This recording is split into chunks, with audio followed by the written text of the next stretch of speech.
Hello, kia ora. I'd like to acknowledge the tangata whenua, and I just wanted to say as well, it's just such a joy to be here at NDF25. NDF is a conference that I've long wanted to join, and it feels amazing to have the conditions finally come together to actually be here today. I've travelled from across the Tasman from my hometown of Naarm or Melbourne, and it's a place where I feel very grateful to be able to have grown up and live and work on the lands of the Wurundjeri Woiwurrung people of the Kulin Nation. And they're also, I'd like to acknowledge them also as the sovereign traditional owners and custodians of that place, and also pay my respects to elders past and present. So another way of introduction, I work at State Library Victoria, and you've already heard from Paula this morning, so you've got a good idea, I hope, of what that looks like and where it's located in the city. And at the library, I'm Head of Digital Strategy, Research and Insights.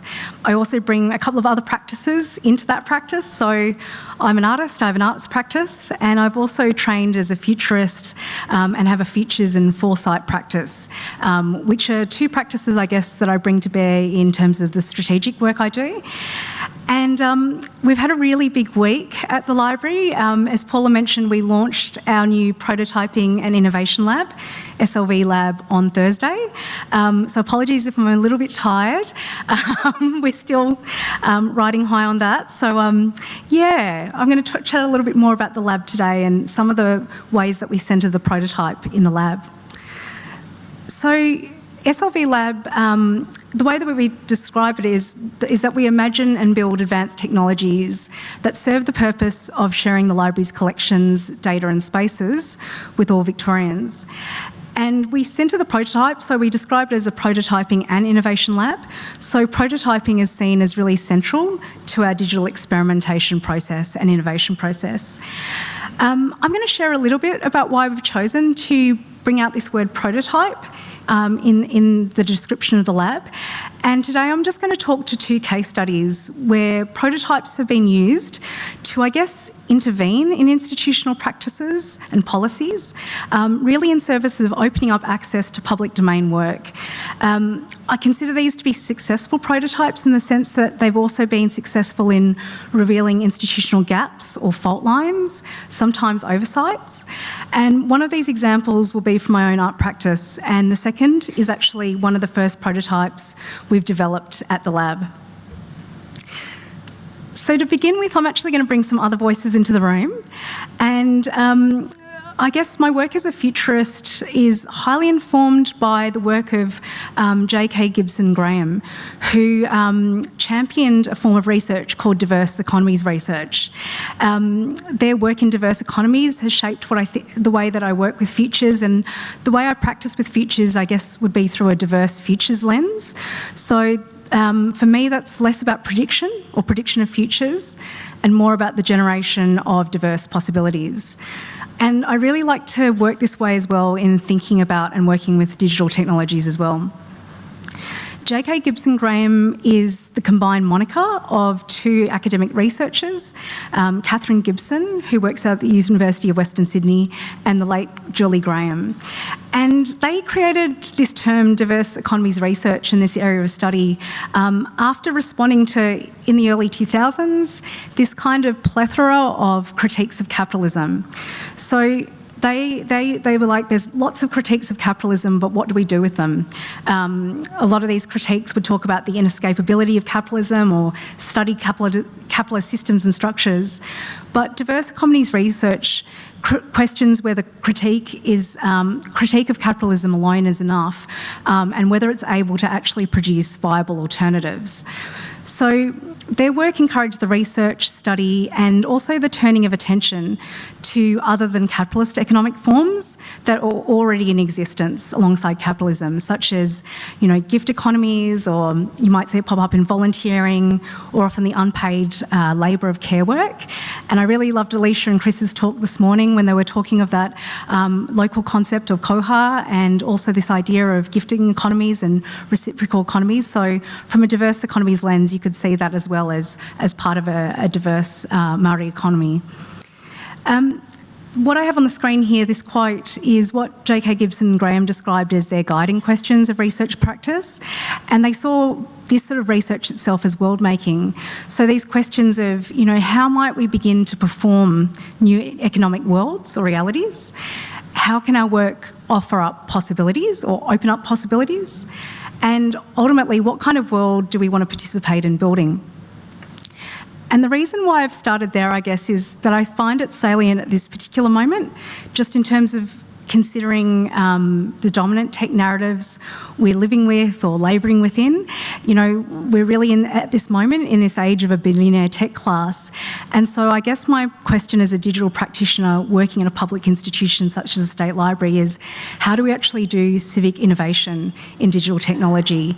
When you're working in public service and we're in service to the Victorian people, how can we think about digital innovation in a way that's not only specific to the state library, but is also specific to being in the interest of public or common good, developing and innovating technologies that do more than simply concentrating data and capital in the hands of a few. So today I wanted to propose prototyping as a technique that actually allows us to perform diverse technologies and diverse technology futures. A way that we can imagine civic possibilities for digital technologies amidst a capitalist present. And the next two projects I'll discuss, they actually respond a bit to a promise that is commonly kind of put forward in terms of the digitisation of our collections. This idea that digitisation by its very nature enables direct access and distribution of our cultural material. So the two prototypes I'll share, they actually highlight and address some barriers to digital access, some of which are actually presented by collection institutions themselves, whether through practices or policies or infrastructures. And I also want to share these prototypes because I feel that they do this in a way that's generative though. They do this by performing diverse technology futures rather than simply conducting institutional critique. So this is Cedar Futures. It's an artwork I created in conversation with artists, art workers and art educators from a regional community, the community of Kepakul or Esperance in Western Australia. And this work was also developed in conversation with curators and digital collection managers from the Art Gallery of Western Australia, or AGWA, in Boorloo or Perth. As an artwork, Cedar Futures basically was a digital artwork that established a peer-to-peer file sharing protocol between the community of Esperance and the Art Gallery of Western Australia.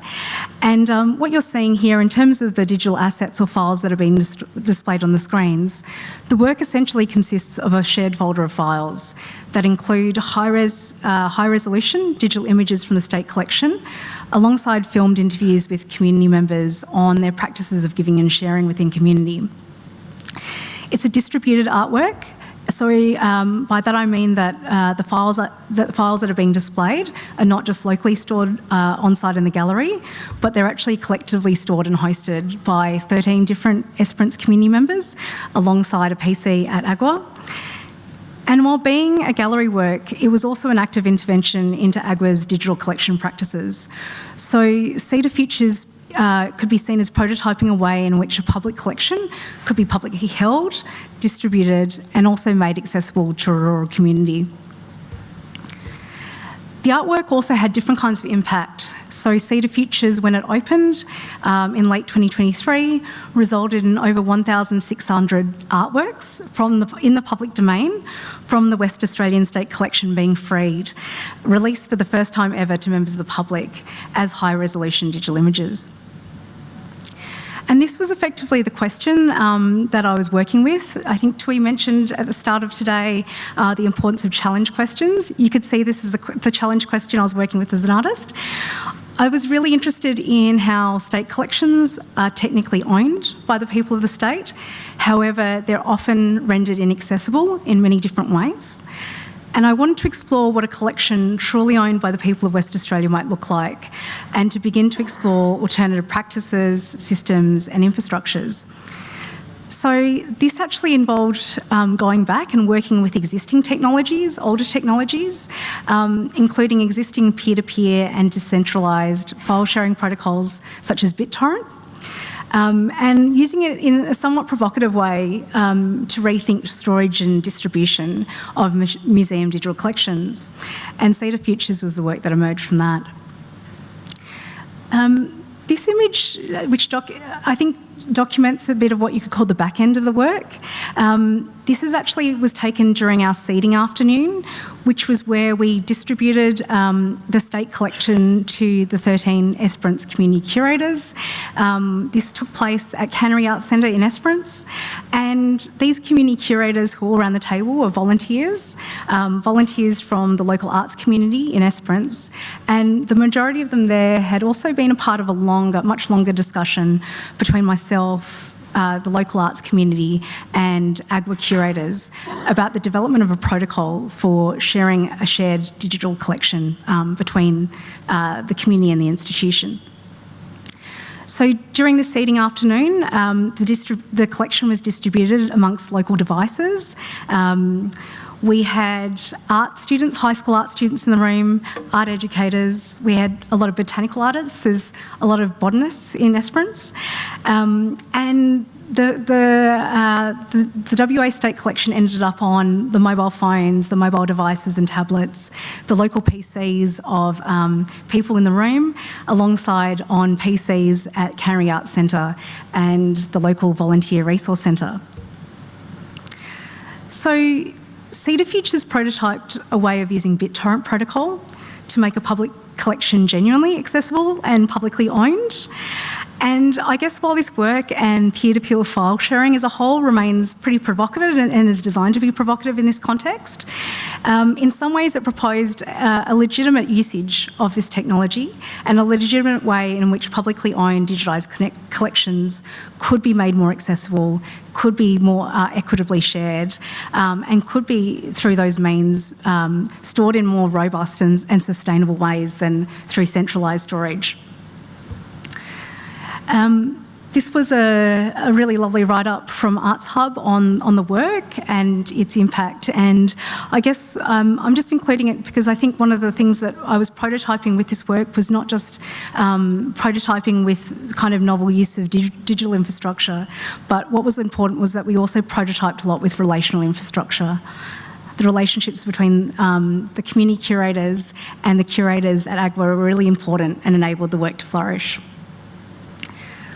I'm going to turn now to our latest offering from SLV LAB. So this is the Manifesta browser extension, and this work, this prototype was created by my colleague Sotirios Alpanis, who, by the way, is also talking at 2:30 over in the Harbourside room about our Code Club, so I highly recommend checking out his talk.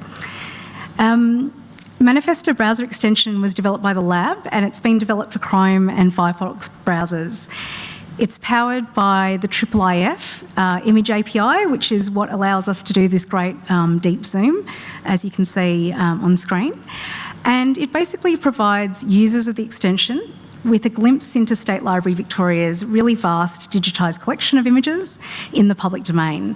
So each time you open up a new tab or refresh your browser window, you get served up a new image from a public domain collection. This prototype actually grew out of a public domain hack that staff ran in December late last year, and it was a partnership between our collection curation engagement team at the library and our Code Club. And one of the hack's challenge statements really asked how we might make our copyright-free image pool much more engaging and accessible. What I really love about this as a prototype was that Sotirios prototyped this really quickly. So the hack was in December, and by January, he had a proof of concept, which he published as an unlisted extension on the Chrome Web Store.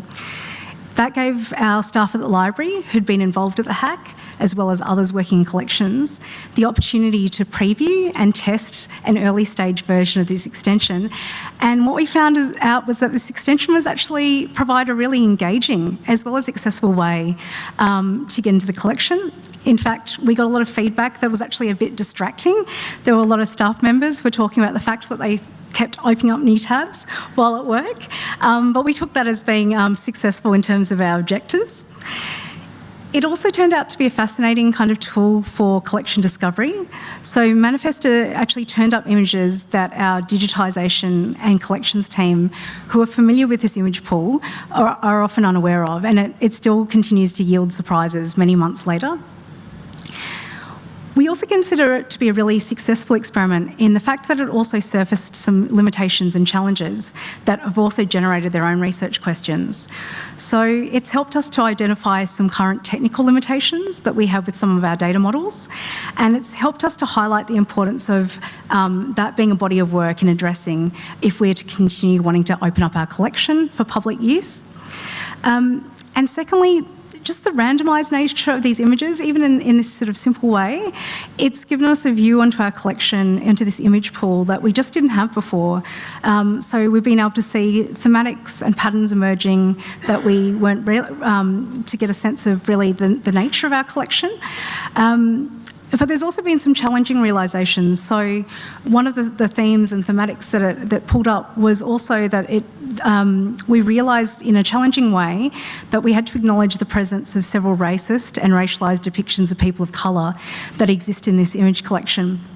So considering that this image pool draws upon artistic work in the public domain, which is work more than 70 years old after the life of its creator, and photographs preceding 1955, there's several works that we saw that contained really biased or offensive attitudes. And what's been really fantastic that's gone out of this was having this prototype, being able to see our collection anew in this way, allowed us to have really important conversations with staff across the library, staff at all different levels of the library, around how we could take a proactive approach to dealing with racist and racialised and other offensive content in our collection. And it's a colonial collection, we acknowledge that as well. So really we were talking about ways we could acknowledge rather than obscure this material and find ways to ensure that digital access could be enhanced while at the same time that the historic record could be preserved. We've also prototyped a content warning, so that's what we're currently, the implementation we've currently landed on. But even this is an example of a prototype, being able to go from having really complex and nuanced conversations around cultural safety and audience care of staff, dealing with the legacy of colonial collections, to actually moving towards what ways can we work about this proactively. We did prototype content warnings, so we created text, we prototyped this in browser, and we're continuing to iterate this and develop feedback mechanisms as well for our communities. So I guess just to sort of close up, I wanted to talk about just a few things that I think prototypes can do really well. I think through these two examples we can see that prototypes can help us surface things that we might not otherwise be able to see or perceive. One thing that they can surface is they can show us just how things might be otherwise. They can point us towards sort of tangible forms of a desired change state. Sometimes they can reveal gaps or discrepancies between the present and the possible. And sometimes that can be challenging too. You might surface a gap between a present that you recognise to be problematic and an actual desired future.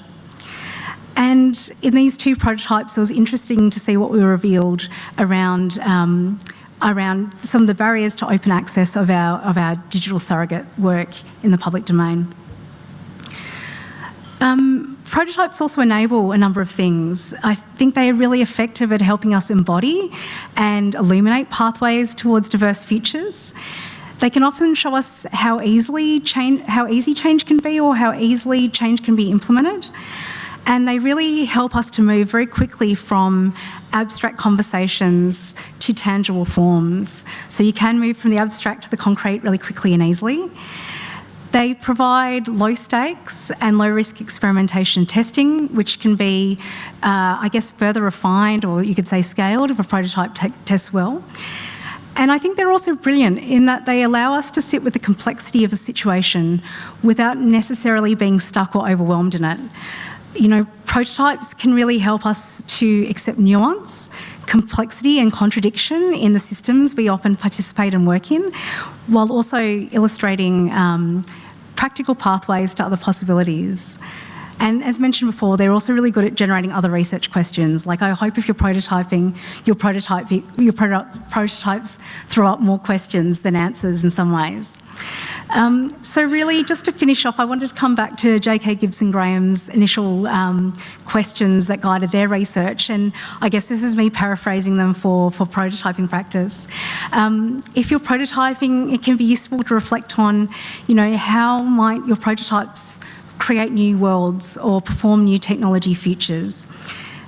How can your prototypes open up possibilities, whether it's possibilities for yourself or your organisation or for your visitors or audiences? And I guess as a more general question that we can all reflect on collectively as well as individually, there's always the great question of, you know, what kind of world do I or we want to participate in building? Anyway, I want to thank you very much for your time. If any of you are interested in downloading Manifesta for either Firefox or Chrome, there's a couple of links here, but thank you.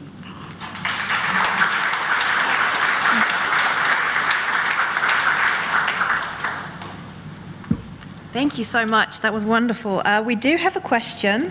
That is, did you receive any interest or help from the old company owners of these factories, e.g. Fletcher's, who took over many early small companies and now have their own archive? Oh, is that the right session? No, it's not. I was wondering why that was. I was like, okay. Or unless it was. Yeah. No, it's totally not. I pressed the wrong button. Arohamai. Okay, let's start again. I'll give it a shot. What would be advantages or ideas behind using browser extensions for Manifesta instead of a regular URL? Oh. I think it's Jacob. Thank you so much for the question, Jacob. Yeah, so I think it was really about I can't speak to Sotirios's original concept, but I think it was really around ease and regularity of access. So that idea that if you have an extension which is installed on your browser, it just becomes a very immediate way to see an image from the State Library Victoria collection every day. I've got it on my browser. I've been running the Firefox one more recently, and I've had the Chrome one for months. And it is great. I get a new view into the collection every day. So I think that was probably the logic behind using that instead of a regular URL. Fabulous, thank you. So we've probably got one quick question. What would be advantages or ideas behind using browser extensions for Manifesta? There's another. What? Okay, I had super Christmas Day energy today and I was awake at 3 o'clock, so I apologise. Does the library have criteria or a process for transitioning a prototype to a long-term project or offering? Yes, the answer is yes. So SLV LAB exists as a part of the branch that I run, which is Digital Strategy, Research and Insights. We have another branch, which is our creative studio. So actually, Manifesta is a great example of a small example of a transition from a prototype to more of a sort of offering. In that, I guess the questions are often like, does the prototype deliver on its objectives? Like, does it work? How does it test? Does it have legs to be something else? Other criteria we might be using is, does it meet kind of our goals in terms of really offering value to the public in terms of opening up opening access to our collections or our data or our spaces. In this case, our process was that when we found that this was actually a really compelling experiment, we brought the prototype to our creative studio team and worked with our developer and designer to basically, render that prototype in high fidelity. So it's kind of, if you can imagine, it's a process of iteration and iterating with higher and higher fidelity each time. The original prototype was really simple. It listed a few things, but it wasn't, say, branded in the library branding. It didn't look as beautiful as it currently does. It didn't have as many details or calls to action or user accessibility features. But it was just simply a test to figure out, is this a compelling and engaging way to get people to view our public domain work? Thank you. Thank you so much. And if we could do one more round of applause to thank you, that would be wonderful. Thank you.